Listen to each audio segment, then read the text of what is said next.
Hello everyone, welcome to Roma Theory. After the Lukaku day yesterday, we're back live. I'm going to go live now for some transfer news. And I'm also going to go live later tonight for the match preview because we are playing on a Friday. So, match preview needs to go out today. Look, we've got 72 hours until the transfer window ends.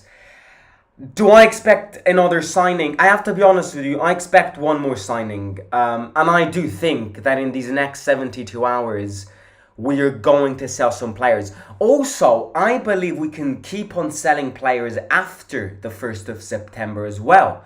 I think we are going to get some players out, and maybe in these last hours we can, if we're quick enough to sell some players, we can then reuse that money to buy some other players. So look, 72 hours is not bad. It's not, it's not minutes. It's still 3 days. A lot of things can happen in 3 days because from now on until the end of the window, I'm not expecting deals which require Dan Fredkin to fly a plane to go and convince clubs and all of that. If we buy somebody, it's gonna be a useful squad depth replacement who can be useful for our team, and I'm not expecting massive signings, but I'm expecting something, and that something could be Filip Kostic from Juventus.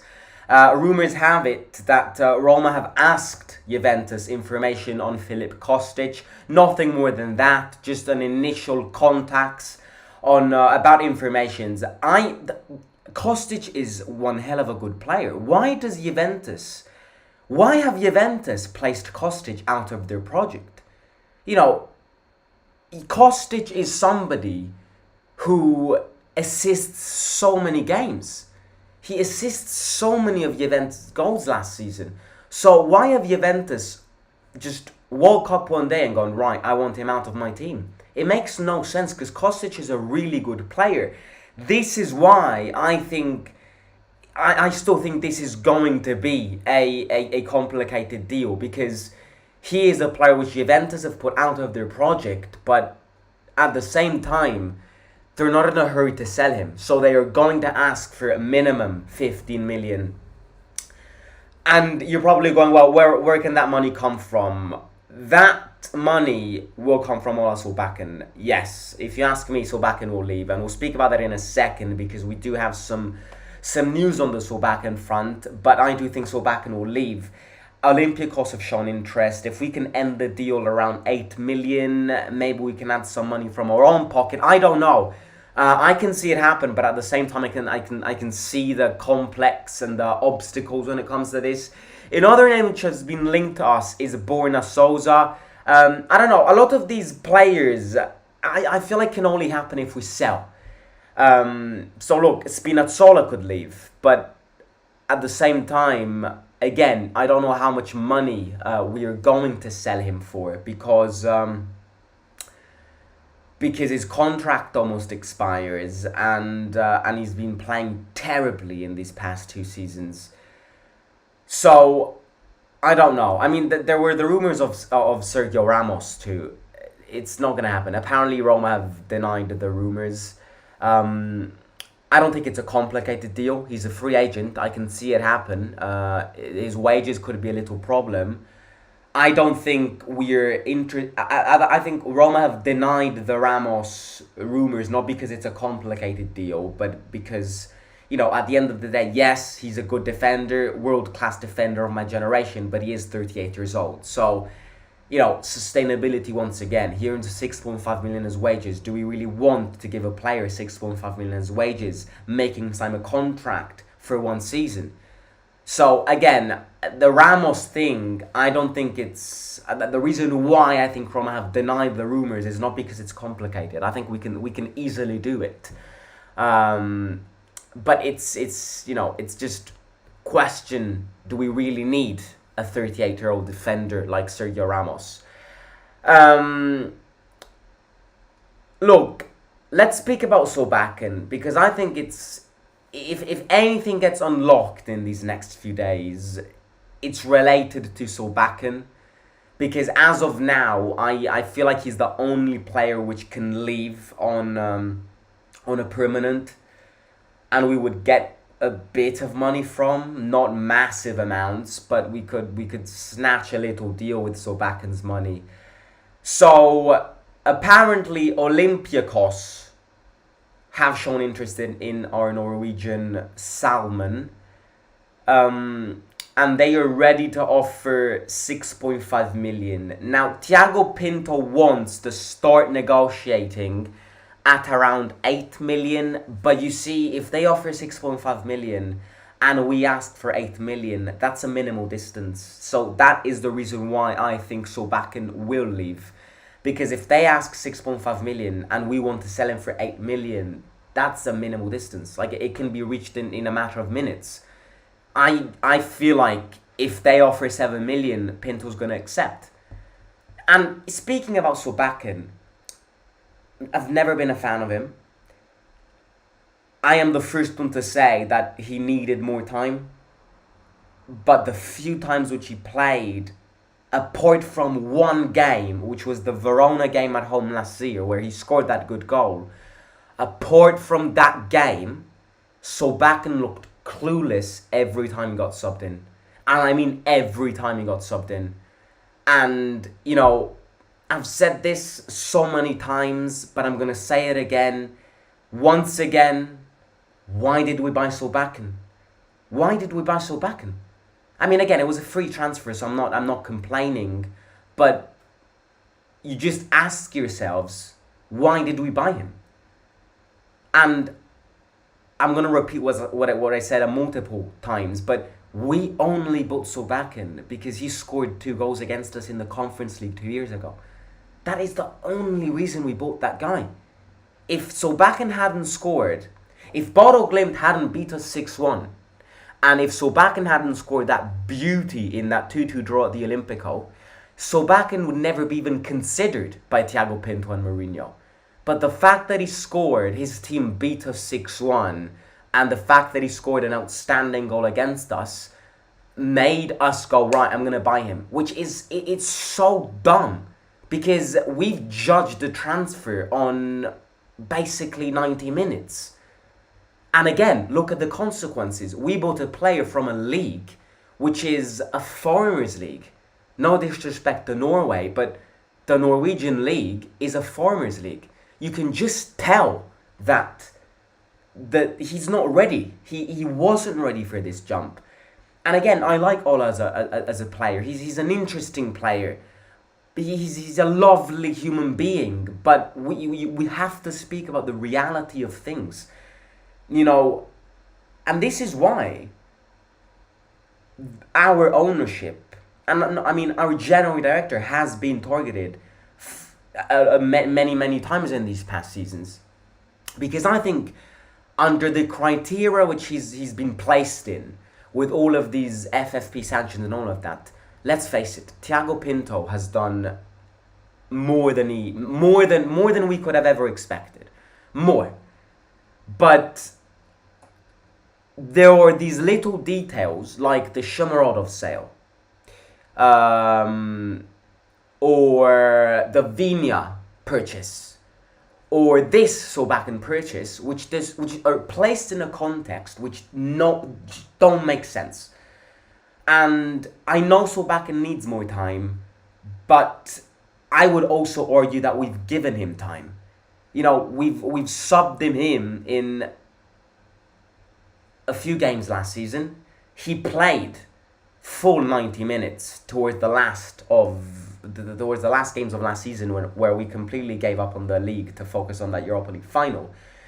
Yes, he needs more time, but he's been given his chances. And we are in a stage where we can't wait for more. We just can't give players more time because we need to start competing for top 4. You know, top 4 needs to happen. Top 4 needs to happen this season, if you ask me. You know, let's not even think about next season because this season already started. But we have to stop playing with players who aren't ready, because that is the consequence of why we don't get top 4 in these past seasons. Solbakken ain't ready. Shomurodov wasn't ready when we bought him. Vigna wasn't ready when we bought him. And yet, our past seasons have been dependent on all of these players. So, again, I don't mind selling Solbakken. I really don't, because I don't rate him as a player. Again, we can sell him and he becomes the next Erling Haaland. But, you see, we got to take these decisions. Especially because if we want to buy another player in these last hours, we got to sell him. And another thing about Solbakken is Mourinho never liked him. Let's be honest with you. Solbakken was a Pinto signing. Mourinho never rated Solbakken because he barely ever played him. And also, I mean, you look at the first game of the season, 2-2 against Salernitana. We had to win that game. In the last 10 minutes, Mourinho put Pagano on the pitch rather than Solbakken. If that decision doesn't tell you that Mourinho doesn't like Solbakken, I don't know what does.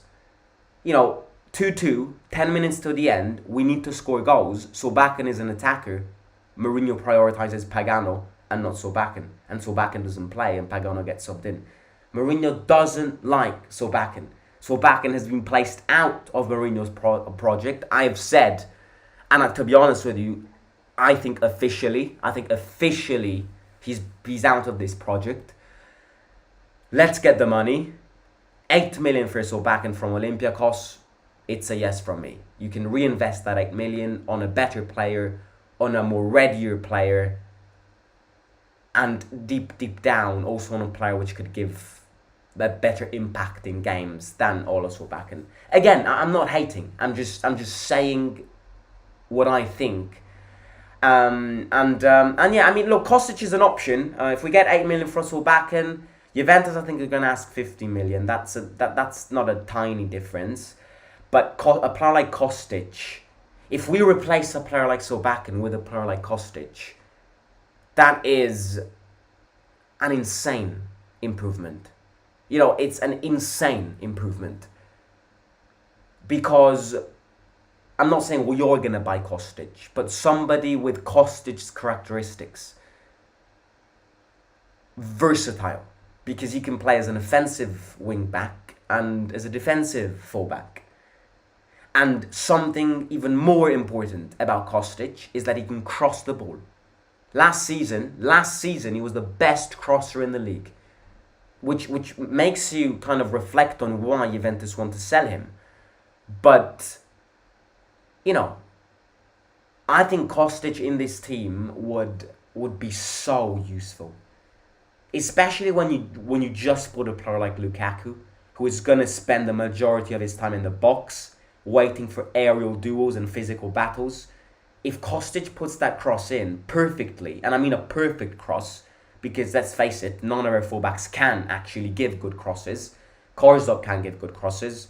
Cilic can't give good crosses. Spinazzola can't give good crosses. And Zalewski can't give good crosses.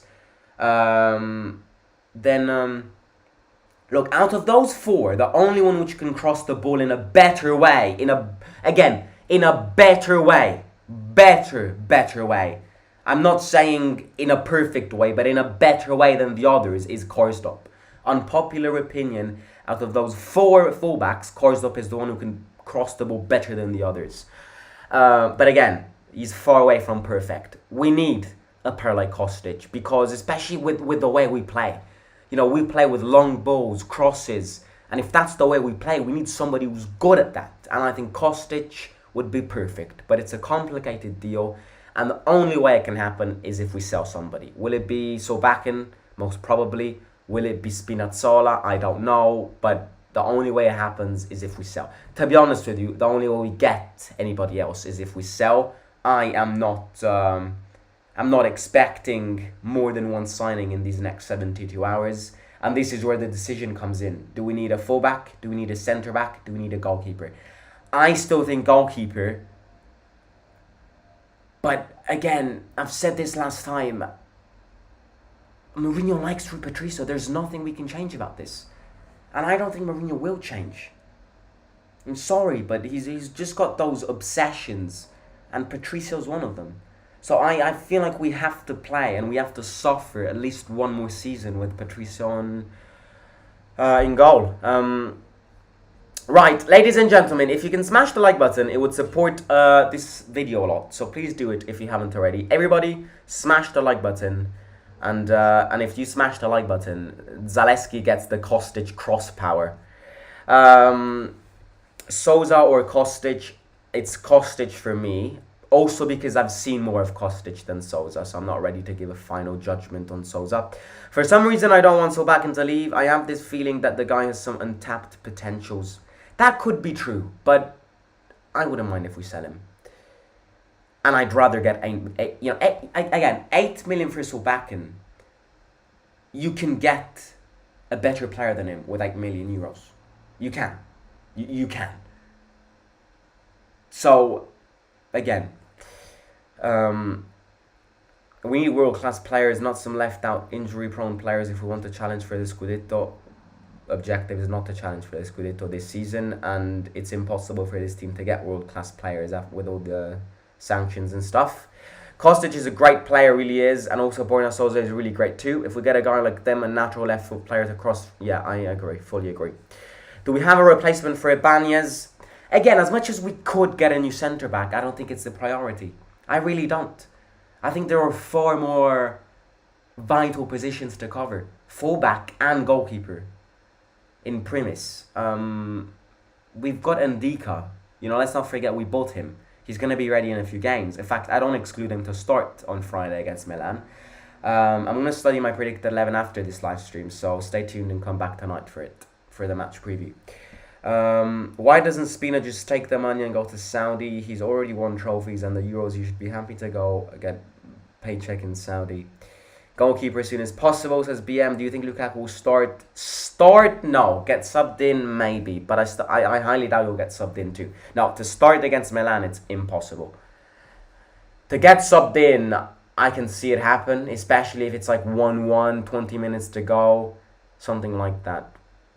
I think Lukaku will start after the break. We did get Solbakken on a free, but still, useless signing.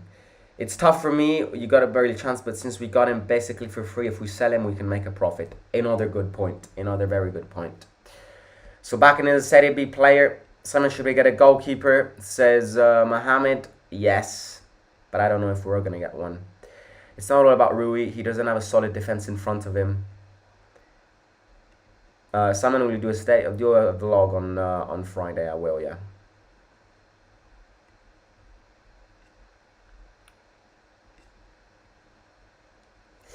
Are you happy with Spalletti to coach the national team? I am. I am, because he plays good football. Sorry, I'm skipping a few comments because I'm in a rush. So come back tonight and then we'll answer them with more patience. Where will we finish with Lukaku, says Ines Lagami. I think with the team we have now, anything less than 5th position is embarrassing. Crude opinion. With the team we have now, anything less than 5th is embarrassing. Because, okay, Milan, Napoli and Inter are better than us. Juventus might have better players, but that does not mean they're better than us. And that Bologna game truly suggests this. Atalanta's not better than us. Maybe same level, but they're not better than us. Lazio, same level. Again, they're not better than us. They lost to Milinkovic-Savic and they're playing with a hole in that midfield. So I think with the team we have now, anything less than 5th is an embarrassment. It's a failure. Do we see Belotti and Lukaku up front together? No, definitely not together. To play with Lukaku and Belotti together, that is the definition of being unbalanced. And our big problem in these first 2 games has been being very unbalanced. And look at that second Verona goal. That is the definition of an unbalanced team. Because if we had played with last season's balance, that second goal would have never happened. Anyways, I'm going to catch you tonight with a match preview. Smash the like button, subscribe to the channel, get your families and friends to subscribe. If you've missed the Lukaku video at the airport, go watch it, go smash the like button there. Yeah, if you've already done the subscription and the thumbs up, get your friends, your dad, your girlfriends and all of that to subscribe. Catch you tonight, take care, enjoy this afternoon, and I'll talk to you soon. Simo out.